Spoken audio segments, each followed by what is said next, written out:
The 2026 State of the Union address was the longest on record, clocking in at 1 hour and 47 minutes.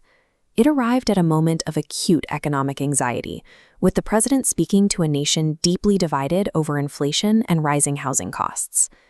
When the first family arrived at the Capitol, the cameras immediately locked onto the gallery. Almost instantly, social media users began dissecting the smallest interactions between the president's children, searching for meaning in every gesture.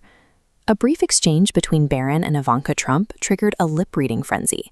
The translations were wildly inconsistent. One expert claimed the 19-year-old was expressing teenage boredom, while another insisted he was whispering about a specific person expected in the chamber. The speculation peaked when viewers noticed a young woman seated directly behind Barron. Without any official identification from the White House, the internet immediately filled the silence with rumors of a secret State of the Union romance. While the president detailed national security and economic trade, millions were preoccupied with teenage gossip. The reaction scale highlighted significant public hunger for information about the family's most private member. This fascination is the result of a deliberate, long-term strategy. Melania Trump has successfully shielded her son from the press for nearly 2 decades, maintaining an impenetrable barrier between his personal life and the public eye. Today, Barron is a student at NYU's Stern School of Business, yet remains a digital ghost. He maintains no public social media accounts and makes no personal statements, leaving the public with almost no factual data to process. In media theory, this is known as an information vacuum. When a high-profile figure reveals nothing, the public brain seeks to resolve the ambiguity by inventing its own speculative narrative. The Internet's invention of a State of the Union romance followed this specific logic. In the absence of a real history, the public simply projected a soap opera narrative onto a teenage blank slate. In reality, the woman behind Barron wasn't a mystery at all. She was Sierra Burns, a 24-year-old master's student and a dedicated advocate who had spent years testifying for policy changes within the foster care system.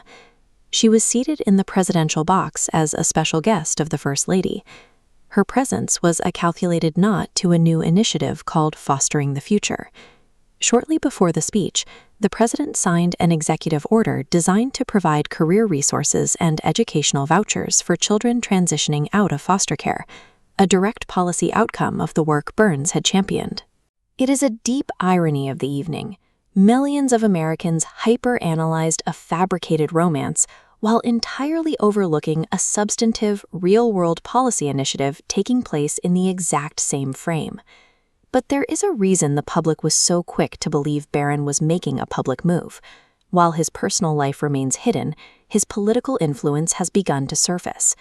Behind the scenes, Barron has transitioned from a protected dependent into a key advisor.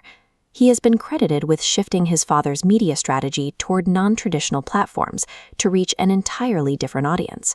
He was the one who pushed for high-profile appearances on streamers and podcasts, most notably an interview with Joe Rogan that garnered 50 million views. He is also establishing a business footprint. Public filings list him as a director for Solos, a beverage company specializing in yerba mate that is headquartered near the family's Mar-a-Lago estate. While the romance rumors were fiction, the underlying premise was correct. At 19, Barron has begun establishing his own path, acting as a bridge to new media and a director of his own corporate ventures. For years, Barron was an afterthought in the discussions of the Trump dynasty. Today, he is emerging as a deliberate actor within the machine. This shift from a shielded child to a political strategist changes the rules.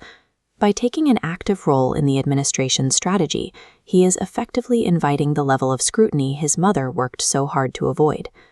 The demographic logic is clear. By capturing the young male voters highlighted here, the campaign builds a hedge against traditional vulnerabilities in older segments. Capturing these voters builds a multi-decade foundation, transforming a one-time election strategy into a permanent demographic shift for the family brand.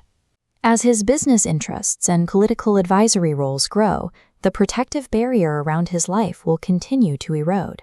You cannot be an architect of a movement and a ghost at the same time. The spectacle at the State of the Union was a distraction, but it functioned as a starting gun. It marked the end of the information vacuum and the beginning of Barron Trump's public life as a political actor.